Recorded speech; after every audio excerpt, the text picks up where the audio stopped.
In the name of God, who is most merciful and gracious, I am Zubair Khan and you are watching my vlog. Gaza is hell on earth is the topic for today's program.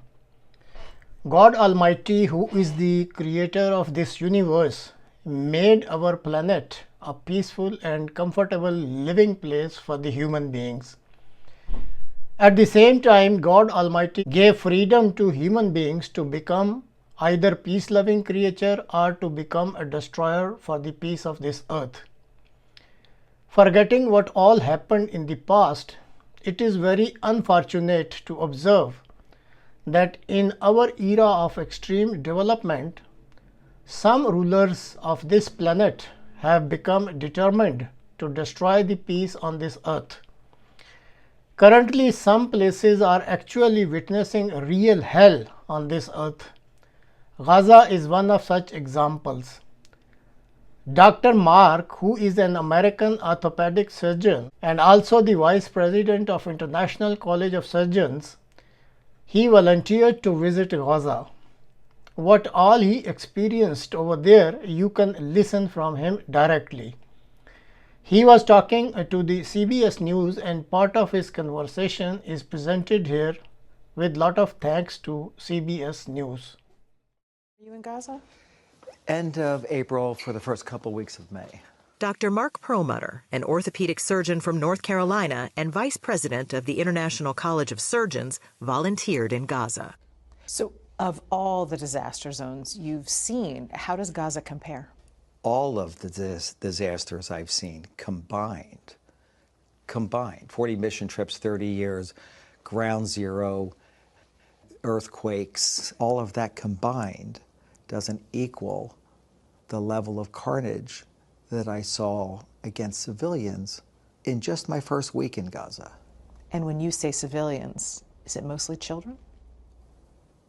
Almost exclusively children. I've never seen that before.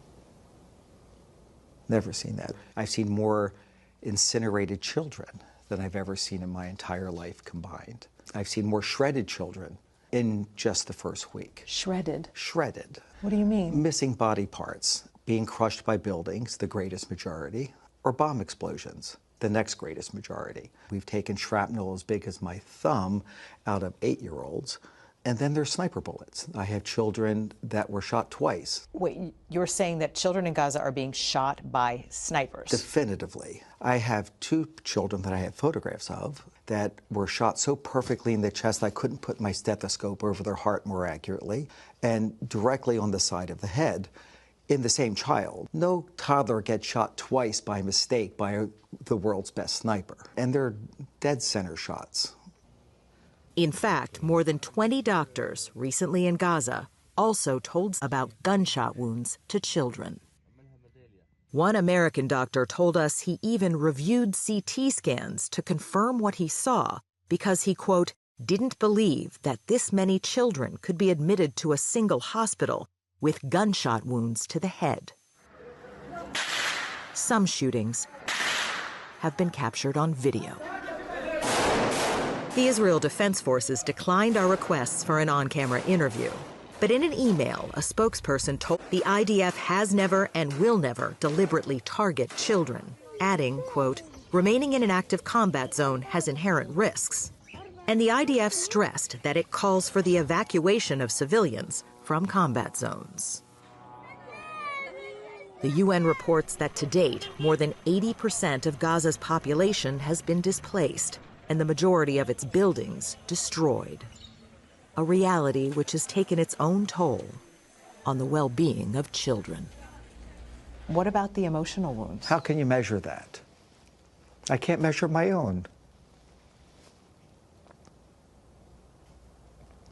How do you be an orphan and watching your family, melted in front of you and shredded in front of you? How do you fix that? Ever fix that? In fact, so many Palestinian children have had family members killed that doctors created a shorthand term, WCNSF, Wounded Child, No Surviving Family. We're very proud and honored to be able to bring... Last month, speaking in Washington, D.C., Other American doctors echoed Dr. Perlmutter's calls for help. We've described it as a catastrophe, a nightmare, a hell on earth. It's all of these and worse. We didn't even have hand sanitizer or alcohol or soap most of the time. And while we're there, we're listening to, aid is getting in. We're taking care of civilians. They're not being targeted, and yet we're witnessing a completely different story. For dozens of miles, we saw 18-wheelers parked bumper to bumper, engines off outside of Gaza. Food or health care could not get in. How many kids are in danger of starvation in Gaza? All of them. Absolutely all of them. United Nations experts have accused Israel of carrying out a targeted starvation campaign.